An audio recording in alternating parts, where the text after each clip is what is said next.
Neuro বিভাগে চিকিৎসার ফলে সুস্থ 1 মাসে 2 জন রোগী, ফলে স্বাস্থ্য ব্যবস্থায় আবারও নজির গড়ল রাজ্য।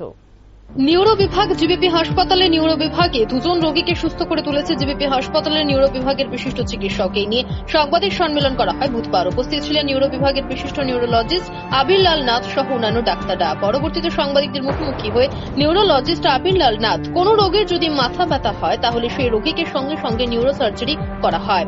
যেখানে রোগীর মাথায় সমস্যা রয়েছে সেটা সার্জারি দ্বারা বেরিয়ে আসে।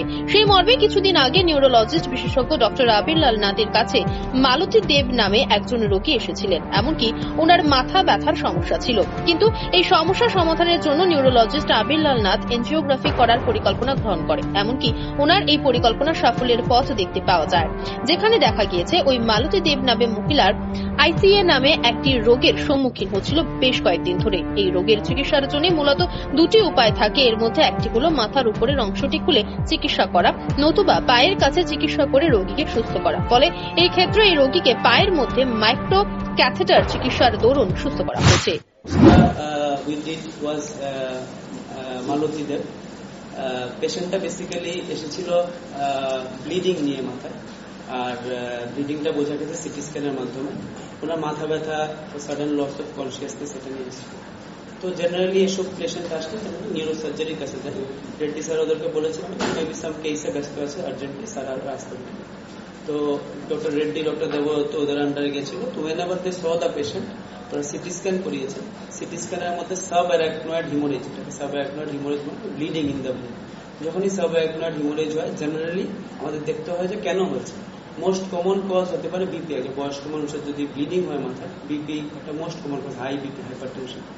কিন্তু এটা ছাড়াও অন্য যে রিজনটা হতে পারে, যেটা এতদিন হয়তো কোনো মানে ওইটার জন্য হয়নি, যে এনজিওগ্রাফি করে দেখা উচিত যে কোনো স্ট্রাকচারাল মালফরমেশন আছে।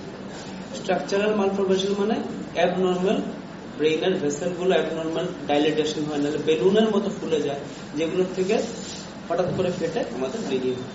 তো আমাকে যখন ইনভলভ করা হয়েছে, আমাকে রেফার দেওয়া হয়েছিল। I went and saw the patient. আমি প্ল্যান করেছি এনজিওগ্রাফি একটা করা। এনজিওগ্রাফিটার নাম হলো ডিজিটাল সাবস্ট্রাকশন এনজিওগ্রাফি। এটা ব্রেইনের ক্ষেত্রে করা হয়। আমি 31 মেতে জয়েন করেছি। এখন অব্দি আমি মোটামুটি 20 এনজিওগ্রাফিস করে নিয়েছি।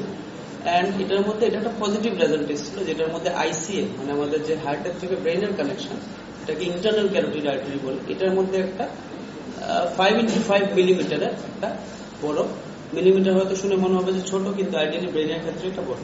তো এটা ফেটেই ব্লিডিংটা হয়েছে। সুতরাং রাজ্যের স্বাস্থ্য ব্যবস্থার ক্ষেত্রে সাফল্য বিগত দিনে দেখতে পাওয়া গেল। নিউরো বিভাগের সাফল্য এই প্রথম লক্ষ্য করা যায় বিশেষজ্ঞ চিকিৎসক আবির লাল নাথের হাত ধরে, যেখানে উনি একজন বিশেষজ্ঞ ডাক্তার হিসেবে প্রমাণ করে দিয়েছেন যে রোগীকে কোন রকম সমস্যার সম্মুখীন না করে খুব সহজ উপায়ে তার চিকিৎসা করানো যায়। ফলে আশা করাই যায় এরকম চিকিৎসার দরুন রাজ্যের স্বাস্থ্য ব্যবস্থা আরো এক ধাপ এগিয়ে যাবে আগামী দিনে। এটাই আশা গোটা রাজ্যবাসীর। Bureau report, rising Tripura.